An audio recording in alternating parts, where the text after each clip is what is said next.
தந்தி தொலைக்காட்சி நேயர்களுக்கு வணக்கம். நல்லதை சொல்வோம், நல்லதை செய்வோம், நல்லதே நடக்கும். இன்று 16/5/2027 வெள்ளிக்கிழமை, மூலம் நட்சத்திரம் மதியம் 2:59 வரை, பிறகு பூராடம். இன்றைக்கு சங்கடகர சதுர்த்தி. ஆணைமுக பெருமானை வழிபட்டு ஆனந்தம் காண வேண்டிய நாள். இன்றைக்கு நான் உங்களுக்கு சொல்ல இருக்கிற நல்ல கருத்து, முன்னோர்கள் கூறிய உணவு இருக்கு இல்லையா, உணவு பழமொழிகள். அந்த பழமொழிகளில் உள்ள அந்த ஒவ்வொரு வார்த்தைகள், அதாவது எந்த காய்கறின்னு ஒன்று எடுத்துக்கிறோம், அந்த காய்கறிக்குள்ள பேர் ஏன் வந்துச்சுங்கிறது சில இது நானே ஆராய்ஞ்சு பார்த்தேன். ஆராய்ஞ்சா அற்புதமான பதில் தெரிஞ்சிச்சு. எலுமிச்சைன்னு ஒன்று இருக்கு தெரியுமா, எலுமிச்சம்பழம். அந்த எலுமிச்சைங்கிறது ஏன் பேர் வந்திருக்கலாம் அப்படின்னா, எழும் இச்சை. அதை சாப்பிட்டோம் அப்படின்னா ரத்தம் சுத்தமாகும். ரத்தம் சுத்தமானுச்சுன்னா உடல் ஆரோக்கியமா இருக்கும். உடல் ஆரோக்கியமா இருந்தால் உற்சாகத்தோடு செயல்படுவேன், என்ன வேணுமாலும் காரியம் சாதிக்கலாம், எந்த நேரமும் என்ன ஒரே வீரத்தோடு இருக்கக்கூடிய நிலையில இருப்பாராம். ஆகினாலே எழும் இச்சையை தீர்த்து கொள்றதுக்கு உபயோகப்படுறது எது? எலுமிச்சை. அது மாதிரி எழும் இச்சை தீர்க்கும் எலுமிச்சை. கம்பு உடலுக்கு தெம்பு. கம்பு நம்ம சாப்பிட்றோம்னு வச்சுங்க, உடலுக்கு ரொம்ப தெம்பு. கேழ்வரகுன்னு ஏன் பேர் வச்சேன்னு தெரியுமா? கடையில் போட்டு கேழ்வரகு அதை தான்னு சொல்லி கேட்கணுமா. ஏன் அப்படின்னா சர்க்கரை நோய் தீர்க்குமா. கேழ்வரகு சர்க்கரை நோய் தீர கேழ்வரகு அப்படிங்கிறாங்க. கடைக்கு போய் வரகு கேட்கணுமா. அப்புறம் கொய்யான்னு ஒரு மரம் இருக்கு, எங்க வீட்டிலலாம் அந்த மரம் இருக்கு, கொய்யா மரம், கொய்யா பழம். கொய்யானா என்ன? கொய்யாதேன்னு அர்த்தம். யாராவது வீட்டுக்கு வந்தானா அதில் கை வச்சு கொஞ்சம் அந்த பழத்தை திங்க விட்டுறாத, நீனாவே சாப்பிடு. ஏன்னா மிக மிக மிக மிக அதிகமான சத்து இருக்கிற பழம் அந்த பழம் அங்கே காய்க்குது அதில். ஆகையினாலே அதுக்கு பேர் கொய்யானே முன்னோர்கள் வச்சிருக்காங்க. எவ்வளவு அற்புதமாக பெயர் வைத்திருக்கிறார்கள்னு பாருங்க. சீரகம்னு ஒரு பொருள் இருக்கு இல்லையா, மளிகை சாமான்ல. அகத்தை சீராக்குவது சீரகம். அதுக்குதான் சொன்னாங்க, சீரகம் இல்லா உணவும் சிறு குழந்தை இல்லா வீடும் பால் அப்படிம்பாங்க. அந்த சீரகம் இல்லா உணவு இருந்தா பயன் இல்லையா, சிறு குழந்தை இல்லாத வீடாலையும் மகிழ்ச்சி தங்காதான். ஆகையினாலே தான் சீரகம் இல்லா வீடும் சீரகம் இல்லா உணவும் சிறு குழந்தை இல்லாத வீடும் மகிழ்ச்சி தராதுன்னு சொன்னாங்க. கொய்யாவை பிறர் கொய்ய விடாதே அப்படிங்கிறாங்க. ஆவாரை இருக்க சாவாரை கண்டதுண்டோ, செத்தவனை பிழைக்க வைக்க முடியாது விஞ்ஞானத்திலேன்னு சொன்னேன். ஆனால் ஆவரம்பூ இருக்கு இல்லையா, அந்த ஆவரம்பூவை உலர்த்தி பொடியாக்கி என்ன மாதிரி சாப்பிடணுமோ அதுக்குரிய மருத்துவரிடம் ஆலோசனை கேட்டு சாப்பிட்டா இந்த உடல் மினுமினுப்பா இருக்கும், கூட நாளைக்கு வாழக்கூடிய ஆற்றல் இருக்கலாம். ஆகையினாலே சொல்லி இருப்பார்கள்னு நான் நினைக்கிறேன். ஆவாரை இருக்க சாவாரை கண்டதுண்டோ. அது மாதிரி மாதுளைன்னு ஒன்று இருக்கு இல்லையா, மாதுளை. அந்த மாதுளை மா என்றால் பெரிய, துளை என்றால் துவாரம். மாதுளை போக்கும் மாதுளை, பெரிய துளை. அதாவது உடல் ஹார்ட்ல எல்லாம் சில பேருக்கு துவாரம் வந்துருச்சுப்பாங்க, சில பேருக்கு இருதயம் வேலை செய்யலையும்பாங்க. இந்த மாதுளையை சாப்பிட்டோம் அப்படின்னா நல்ல ரத்த வெத்தி இருக்கிறதுலேயே, இந்த கனி வர்க்கத்திலேயே மாதுளை ரொம்ப சிறப்பான ஒரு கனி. அது மாதிரி முருங்கைன்னு ஒன்று இருக்கு. எங்கள் வீட்டிலலாம் இந்த முருங்கை மரம் நிறைய இருந்துச்சு. இந்த முருங்கைக்கு ஒன்று சொன்னாங்க, முருங்கை நட்டவன் வெறுங்கையோடு போவான்னு ஒரு பழமொழி சொன்னாங்க. ரொம்ப பேர் வீட்டில் முருங்கை வச்சுக்க பயப்படுவாங்க. காரணம் சித்திரை வைகாசியில் அதில் கம்பளி பூச்சி வரும். அந்த கம்பளி பூச்சி படிச்சுன்னா அரிக்கும். ஆகையினாலே கீழே தூரில் கம்பளி பூச்சி இருக்கும், அதை நெருப்பு வச்சு கொளுத்தி அடிப்பாங்க அல்லது அதை அப்புறப்படுத்துவாங்க. அந்த முருங்கை நட்டவன் வெறுங்கையோடு போவான்னா ஒன்றுமில்லாம போவான்னு அர்த்தம் கிடையாது. ஊன்றுகோல் இல்லாமல் நடப்பானான். முதிய காலத்தில் 60-70 வயசுல 3வது கை ஊன்றுகோல் ஊண்டு தான் சில பேர் நடக்க முடியும் முதியவர்களுக்கு. ஆனால் அப்படி கம்பு இல்லாம 2 கையும் வீசிக்கின்னு நடந்து போவானா. ஏன்னா முருங்கை அவ்வளவு பலம் கொடுக்குமா உடல் அந்த நரம்புக்கு. முருங்கை நட்டவன் வெறுங்கையோடு போவான் அப்படின்னா கையை வீசிக்கின்னு போவானா. யாருடைய துணையும் வேண்டாம், ஊன்றுகோலும் வேண்டாமா. அப்ப அவ்வளவு நரம்புக்கு பலம் தருவது அப்படிங்கிறாங்க. அது மாதிரி திணை இதயத்திற்கு துணை அப்படிங்கிறாங்க. இதயத்துக்கு துணை திணைனா திணை சாப்பிட்டோம்னா அவ்வளவான். எல்லாவற்றிற்கும் மேல நான் ரொம்ப ரசிச்சது என்னன்னா, வெந்தயம்னு ஒன்று இருக்கு இல்லையா, உணவுல சேர்க்கிறேன். வெந்தயம் சாப்பிட்டால் பந்தய குதிரை போல் வாழலாம்னு ஒருத்தர் சொல்லியிருக்காரு. அந்த அளவுக்கு வேகத்தை கொடுக்குமா. ஆக இப்படியெல்லாம் அந்த பழைய பழமொழிகளை நாம் ஆராய்ந்து பார்க்கிற பொழுது முன்னோர்கள் சில தாவரங்களை பற்றியும் சில உணவுப் பொருட்களை பற்றியும் சில மளிகை பொருட்களை பற்றியெல்லாம் வித்தியாசமாக சொல்லியிருக்கிறார்கள். அவற்றை மேலும் நாம் ஆராய்ந்து பார்க்கிற பொழுது நமக்கு அதனுடைய பொருள் விளங்குகிறது. எலுமிச்சை என்றால் எழும் இச்சை என்று கொள்ளலாம்.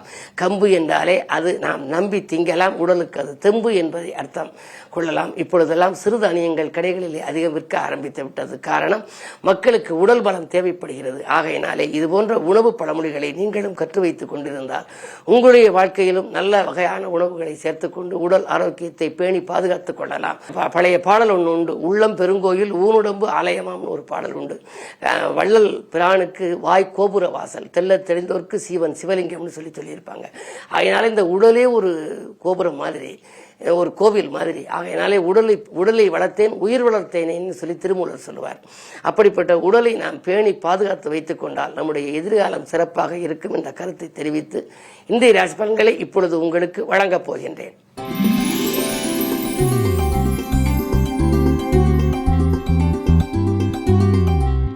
மேசராசி நேயர்களே, உங்களுக்கெல்லாம் இன்று தேக நலனுக்காக செலவிடுகின்ற நாள். தெய்வ திருப்பணிகளிலும் ஆர்வம் காட்டுவீர்கள். புதன் ராசியில் இருக்கின்றார். புதிய இடங்கள் உங்களுக்கு வேலைக்கு அமையலாம். பழைய வேலையிலிருந்து விடுபட்டு புதிய வேலைக்கு செல்லலாமா என்று சிந்திப்பீர்கள். அப்படி இடமாற்றங்கள் தரக்கூடிய நாளாக இந்த நாள் அமைகின்றது.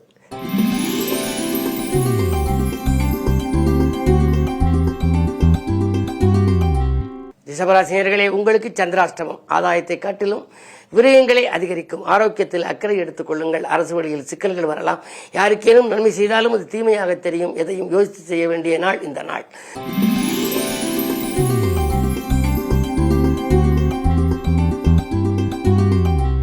மிதுனராசி நேயர்களே, ஜென்மத்தில் குறியிருப்பதனாலே இடமாற்றங்கள் வீடு மாற்றங்கள் வரலாம். நல்லவர்கள் உங்களை தேடி வந்து நலம் கொடுக்கும் விதத்திலே ஏதாவது ஒரு காரியத்தை முடித்துக் கொடுப்பார்கள். நாட்டுப்பற்று மிக்கவர்களின் கூட்டு முயற்சியிலே நீங்கள் ஏதாவது ஒரு நல்ல காரியம் ஒன்றையும் செய்து முடிப்பீர்கள்.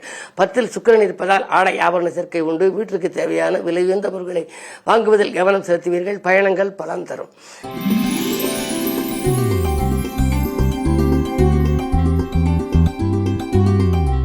கடகராசினியர்களை மிகுந்த கவனத்தோடு செயல்பட வேண்டிய நாள். இருந்தாலும் கூட இன்று உங்களுடைய ராசிக்கு 12ல் குரு 6க்கு அதிபதி 12ல் இருப்பதால் விபரீத ராசி அடிப்படையில் சண்டை போட்டவர்கள் சமாதானமாக மாறுவார்கள்.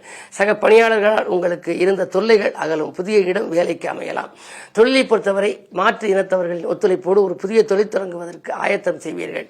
இடம்பூமியால் வந்த பிரச்சனைகள் அகலும். இந்த நாள் நல்ல நாள்.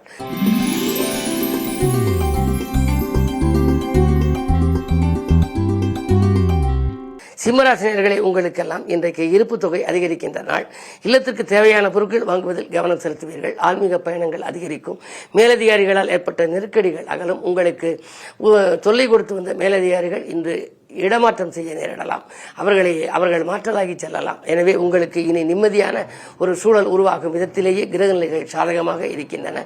இந்த நாளை மேலும் இனிய நாளாக அமைத்துக் கொள்ள விநாயக பெருமானை வழிபடுவது நல்லது.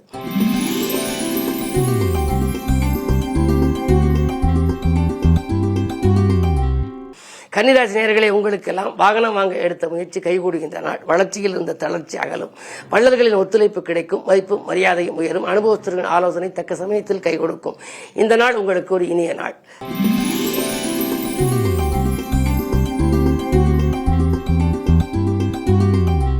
துலாம் ராசி நேயர்களே, குரு பார்வை இருப்பதனாலே ஏங்கி இருந்த நிலை மாறி எதிரிகளை வெல்லும் நாள்.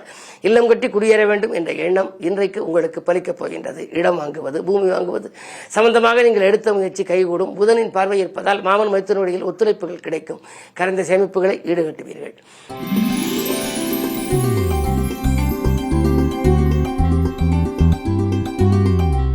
விருச்சிக ராசி நேயர்களே, உங்களுக்கு வரன்கள் வாயில் தேடி வரும். வசதி வாய்ப்புகளை பெருக்கிக் கொள்ள முன் வருவீர்கள். திட்டமிட்ட காரியம் திட்டமிட்டபடியே நடைபெறும். வியாபாரத்தில் கணிசமான லாபம் கைகளிலே புரளும். புதிய தொழில் தொடங்க முயற்சியிலே ஆர்வம் காட்டுவீர்கள்.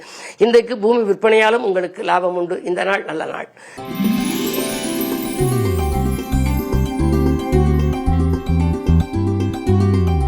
தனுசு ராசி நேயர்களே, உங்களுக்கு ராசியிலேயே சந்திரன் 7ஆம் இடத்தில் குருச்சந்திர யோகம் என்ற யோகம் இருக்கின்றது. எனவே திட்டமிட்ட காரியம் திட்டமிட்டபடியே நடக்கும். திடீர் தனவரவும் உங்களுக்கு உண்டு. பதவியில் இருப்பவர்களின் உதவி கிடைத்து மகிழ்வீர்கள். அதிகார பதவி கூட உங்களுக்கு தேடி வரலாம். என்ன இருந்தாலும் பிள்ளைகளாலும் உங்களுக்கு இருந்த பிரச்சனைகள் அகலும். வாங்கல் கொடுக்கல்கள் சீராகவும் சிறப்பாகவும் இருக்கும். இந்த நாள் மிக அற்புதமான நாள், யோகமான நாள்.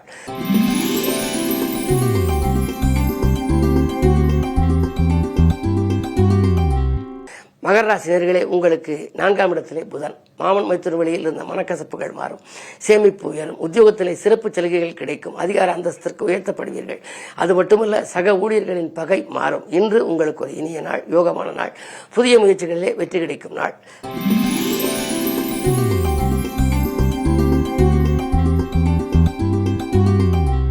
கும்பராசினியர்களே, உங்களுக்கு ராசியிலேயே சனி ராகு. எனவே ஆரோக்கியம் சீராகி ஆனந்தப்படுத்தும். சோதனைகள் விலகி சாதனைகள் படைக்கப் போகின்றீர்கள். சுகங்களும் சந்தோஷங்களும் கிடைக்கும். 3லே புதன் இருப்பதனாலே முன்னேற்ற பாதையில் அடியெடுத்து வைப்பீர்கள். சர்க்கிள்கள் அகலும். அதிகார பதவியில் உள்ளவர்களின் அறிமுகம் கிடைக்கும்.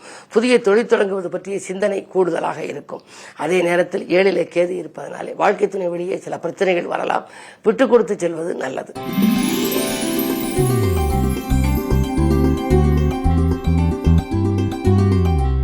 மீனராசி நேயர்களே, ராசியில் சுக்கிரன் உச்சம் பெற்ற சுக்கிரனால் அச்சமில்லாத வாழ்க்கை அமையும்.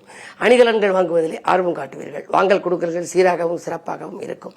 ஆலய வழிபாட்டிலும் உங்களுக்கு ஆர்வம் கூடும். சுப செலவுகள் கொஞ்சம் உண்டு. பிள்ளைகளின் எதிர்காலம் கருதி நீங்கள் திட்டிய திட்டங்கள் வெற்றி பெறும். மனக்கலக்கங்கள் அகலும். 6ல் கேது இருப்பதால் இன்று மாலை நேரத்தில் வரும் பயணம் மகிழ்ச்சிக்குரியதாகவும் இருக்கும். ஆதாயம் தரும் விதத்திலும் அமையும். அயல்நாட்டிலிருந்து வரும் அழைப்புகளை ஏற்றுக்கொள்ளலாமா என்று கூட சிந்திப்பீர்கள். இந்த நாள் உங்களுக்கு ஒரு வெற்றிக்குரிய நாள். மேலும் விவரங்கள் அறிய தினத்தந்தி படியுங்கள்.